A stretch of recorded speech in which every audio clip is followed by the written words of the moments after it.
It has been so long, it feels like, since I have been able to join you live with great news. First of all, it's a beautiful Friday here in the Low Country, sunny and 75. Welcome in. It is great to be able to start with some great news. We're going to get to CPAC here in just a second, the annual Conservative Political Action Conference that is happening. DC tried to cancel CPAC this year, and they weren't having it, and they moved it to Governor Ron DeSantis's beautiful sunny Florida. Where we're going to join them in Orlando, Florida in moments, because day one is wrapping up and it was an exciting day. I will bring you highlights throughout the weekend. It goes through Sunday. It culminates with of course, speech from Trump. That's right, 45. We're going to see him for the first time in quite some time, frankly. I can't wait to hear what he has to say, and I'm sure you either. But Junior today wrapped up things, and Kimberly Guilfoyle is about to introduce him. So we're going to hit that here in just a second. I will turn on the comments here while we listen. We'll do a quick recap. I'll tell you who's coming up tomorrow to highlight some of that. And I do want to say this because I just got some breaking news right before I came on here. So this will be old information for those of you watching after the fact, but this is great news for South Carolina. Our governor has finally taken a page from Florida and is opening some things back up. Hallelujah, Governor McMaster here in the Palmetto State. Bars and restaurants and clubs now back open until 2 a.m. So happy 420 on a Friday here. If you're tuning in from South Carolina, for everywhere else across the country and beyond, welcome in. I'm Kelly Golden. I host a weekday talk show on 94.3 WSC. I have been in the broadcast business going on 25 years. Yes, I did start as a teenager. People ask me that. Usually the first thing they ask is, when do I sleep? Which is pretty much never. I'm always working. So, hey, it is what it is, right? So let's get to it. Y'all don't care what I have to say. I know you're here to watch what Junior's got going on here, taking the stage again at the, what I would call, best way to describe, I think I did here in the description for CPAC, is just the political palooza for conservatives. So we had Texas Senator Ted Cruz speak today, just panels and panels of people talking about election integrity and what do we do moving forward. And it's just an incredible annual event. If you are not aware of it, well, welcome into it. And speaking of, let me see if I can get to Kimberly Guilfoyle here. The son of the greatest president this country has seen, a leader of the warrior MAGA movement and conservative values, Donald Trump Jr.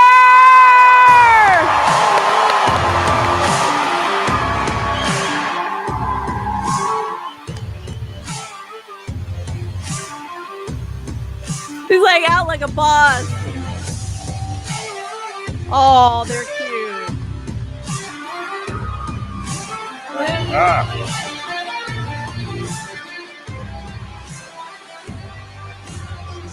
Wow! How's it going, CPAC? Or I heard someone earlier phrase it a little bit better. TPAC. That's what it feels like, guys. Well, first and foremost, it's awesome to be here. It's great to see this kind of enthusiasm, and it's great to actually be in a full room. Honestly, guys, what I see in Florida right now is exemplary of the Republican Party, right?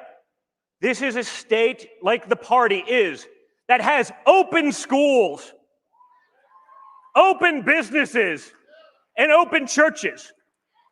What we've seen in some of the more left-leaning states is exactly the opposite. The only thing that they have open is open borders. And it doesn't work, guys. In the first 30 days of Joe Biden's presidency, all of the things that I said would come true in the book Liberal Privilege that I wrote last summer are happening. We listened to months of media telling us that Joe Biden, He's a moderate, don't worry. He's not going to end energy. He's not going to end pipelines, which is partially correct. He's not going to end Russian pipelines. He's only going to end American pipelines. The Russian ones are just fine. They're going to cave to China. No, that was never going to happen. Of course it happened. You think that $1 billion investment in Hunter came for free? No, the Chinese have a great return on investment. But guys, more importantly, who would have thought that within 33 days we'd be bombing the Middle East again? I would have.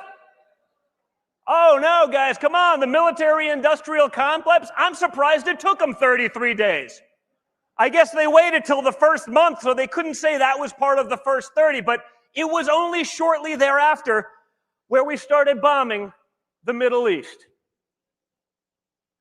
Speaking of bombing the Middle East, have you seen Liz Cheney's poll numbers?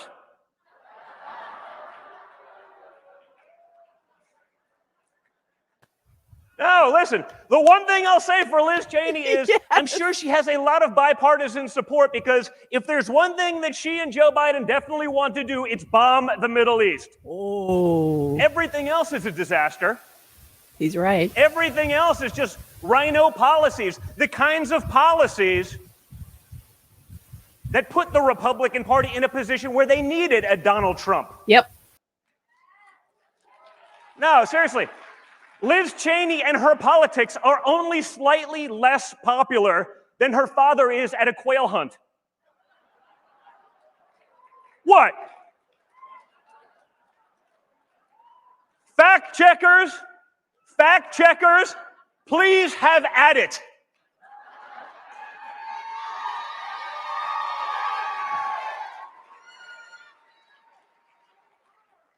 Fact check, true.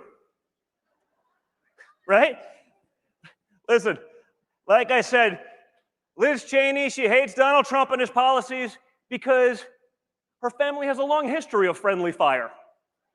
But she also hates them because she's tied to an establishment that has done nothing but fail us time and time again. You've heard the rhetoric from some of them over the last couple of weeks, and now you've seen that change very quickly. Because if there's one thing the Republican Party has been really good at over the last few decades, is snatching defeat from the jaws of victory.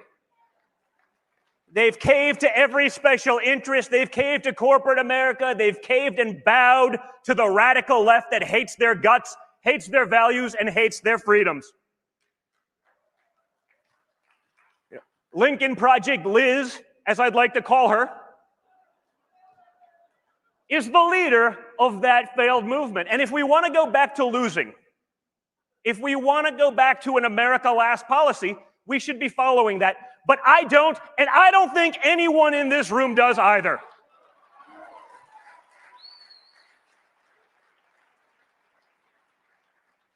So, you know what, guys? The first 30 days has been a disaster. The lies the media told you wouldn't happen are all happening. But hey, at least they have a diverse cabinet. Right? No, yeah, it's very diverse. That's what we saw, right? What is the policy of the SBA? Well, first and foremost, we appointed a woman. Well, that's wonderful. Is she competent? Because there's competent women and there's incompetent women, just like there's competent men and incompetent men. We've seen that. We know that to be a fact. But when you don't have policy to address the incompetence and think you can get away with it by just talking about diversity blindly, it's sort of a problem, isn't it? This month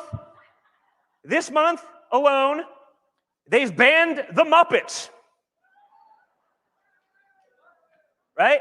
I mean, if there's things that you thought were sort of above cancellation, you would be wrong.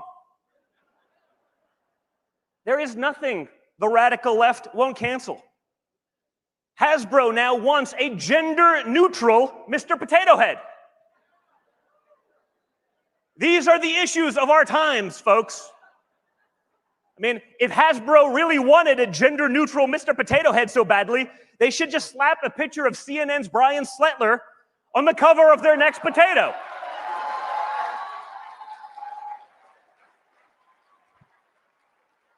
What? They don't call him Mr. Potato Head for nothing. I mean, you know. He literally looks like well Mr. Potato Head. Out of the branding.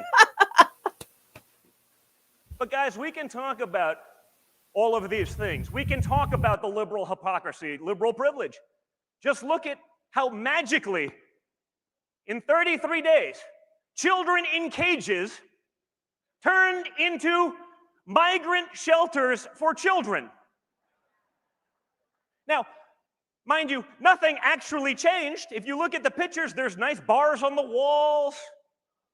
Nothing changed other than the media's outlook. Where is the outrage about this? Where is the outrage about an asinine immigration policy that is encouraging people to bring children, unaccompanied and otherwise, into a country? Guess who gets hurt? Our low-wage earners, who for the first time in modern history under Donald Trump started seeing real wage growth.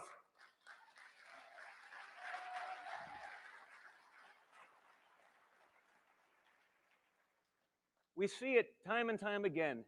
There's a double standard by which we live, but when you look at what's going on, if people were informed of the actual facts, rather than spoon-fed a narrative by big tech and the mainstream media, we wouldn't be in these things.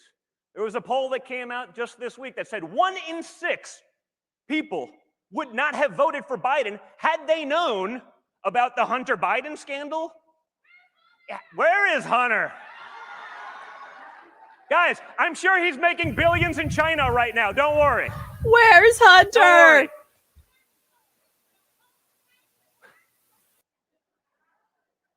One in 6, guys. 17% of the 80 million that voted for Joe Biden wouldn't, had they even heard of the basics of his corruption. We were all talking about it, guys. It wasn't anything new, but that also shouldn't surprise us. We've been talking about Andrew Cuomo sentencing Nana to death for 10 months. But no one was going to talk about it until they got their wishes. No one was going to address Democrat incompetence. We believe all women until they accuse a Democrat. Then, not so much. But guys, that's why we have to stay engaged. That's why we have to stay in the fight. That's why we can't allow them to steamroll us like they have done for decades. When you look at what's going on just this week in Congress, you have Democrats petitioning major corporations, Comcast, Amazon, to ban conservative news outlets. Not radical parties. Fox News, Newsmax, OAN, just ban them. You don't see Republicans saying, let's talk about CNN as a place of disinformation. I mean, as a recipient of their ire for a couple of years, I can assure you that they were lying about Russia collusion. We all know that now, but no one actually brings it up because they can get away with it. They are able to do that. Big tech will silence you if you come out against it. They will crush you. They will call you racist and everything else. Just like, imagine, we'll bring back Cuomo, right? Imagine Ron DeSantis did what Cuomo has done over the last couple of years. He wouldn't be getting an Emmy. He'd be in jail. Right? Credible accusations of harassment swept under the rug. Verbal harassment swept under the rug. Hiding evidence from the DOJ swept under the rug. No problem. Give him an Emmy. Remember Fredo when he was talking about it? Oh, for months? Oh, where's Fredo? He's so quiet these days. Why isn't Fredo talking about these things right now? Again, liberal privilege. No, we can't address that. Really? You can't address that. But you had no problem joking around with massive Q-tips, making clowns of yourselves for months prior. That's what we're up against, folks. But together, we can win these fights. We have to be vocal. We can't be put in the corner. We must be out and engaged. And that's where you guys come in. So I'm looking forward to Sunday. I imagine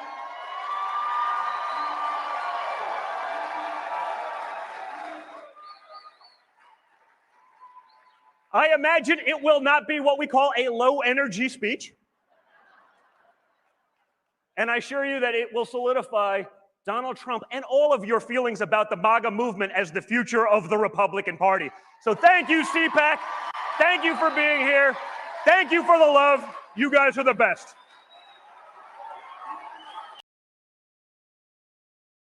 Yes. So there you have it. How exciting. So just so you know, I will continue to bring highlights from CPAC throughout the weekend. This weekend, I see someone on there. Oh, goodness, with the puke emoji. What I love is that Donald Trump and the entire Trump dynasty, if you will, still triggers people. It's like the mainstream Wonder Bra media can't get enough of the Trumps. You don't have to tune in. I sure do hope you will. And just let me reiterate, because I opened with some breaking news here from South Carolina and our governor opening bars and clubs back open until 2 a.m. We have been for over a year, only open until 11 o'clock at night because, coronavirus goes away, at 11 o'clock. So March 1st, that's Monday. So I don't want you being out of the bars and thinking tonight that you're going to be able to hang out till 2 a.m. That's coming up on Monday, but that's March 1st. And it's an exciting thing for us here in South Carolina, acting a whole lot more like sunny Florida. I am going to go do my homework. So I got this from some listeners dropped by New York Times best-selling book about 10 reasons why masks should be limited. So that'll be our next task, right? The mask. While I go do my homework, tune in throughout the weekend this weekend for updates. We've got Marco Rubio, Florida's Marco Rubio coming up tomorrow. I will bring you the highlights from Texas Senator Ted Cruz as well. Jim Jordan on Sunday will be speaking ahead of President Donald Trump. 45 will be talking in the afternoon, and you can count on a full recap, of course, not just Sunday here, but also Monday live on the morning show that you can stream at 94.3 WSC. If you go to our website, you can stream there, 94.3WSC.com from 6 to 9 a.m. The Kelly Golden Show is live, or you can catch me wherever you get your podcasts. The post-show podcast, just search my name, Kelly Golden. I hope you get out there and enjoy it. It is going to be a beautiful weekend here in the Low Country. Thanks for watching.